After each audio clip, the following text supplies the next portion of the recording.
నలుగురు మిత్రులు వాళ్ళు ఏం విచారం చేసిండ్రు అయితే ఇక బేలాతుంటి ఊళ్ళని ఇక అరే మనం అనవచ్చ ఒక నెలకోసాలకు మౌనం మాట్లాడమనవచ్చ. ఏమి మౌనం అంటే మాట ముచ్చట బంద్.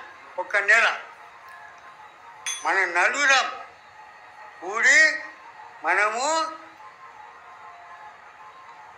మౌనం పడదామని హనుమన్ల కాడాలు ఫిక్స్ అయింది.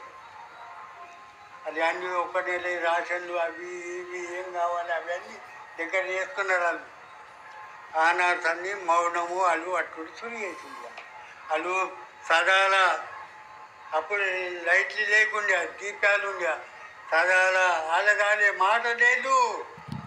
మాట మాట్లాడలేక ఒక్కొక్కరు మాట్లాడకూడదు. కలిగలతోనే పనులు చేసుకోవాలా, చదువుకోవాలా.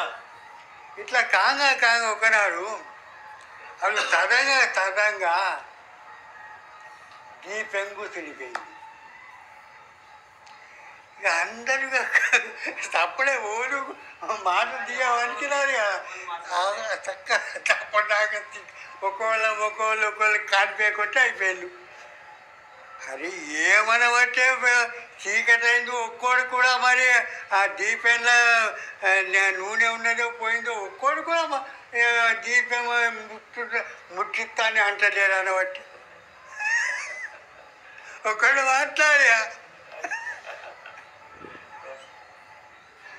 ఇక చీకటి అయింది అనబట్టి మరి ఒక్కోడు కూడా తప్పుడా చుట్టుకొట్టి కూడా చూడాలి. కానీ మరి దీపం అది ఎట్లా కూర్చున్నదో మరి నూనె లేదో ఏమో మరి పోతాని ఒక్కోడు కూడా అంటలేదు అనబట్టి అది ఒక్కడు మాట్లాడే.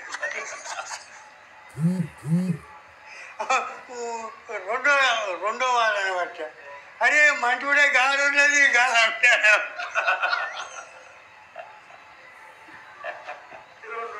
రెండు మరి మూడో అగ్నిపై గారుండే మూడోడు కూడా మరి నాలుగోడు అది ఏదో మనం మౌనం ఉన్నాం, మనం మాట్లాడుతున్నాం, ఆడు కూడా మనం మౌనం ఉన్నాం అది కూడా మీకు తెలియదా, ఆడు కూడా మాట్లాడ. అది అర్థం ఉంది ఆ మాటకు.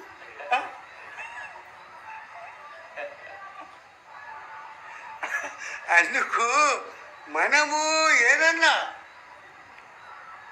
దాన్ని పట్టుదలతో చేసి ఏమన్నా సాధిస్తాం. మరి మనము అది ఏమన్నా మాట కాదు,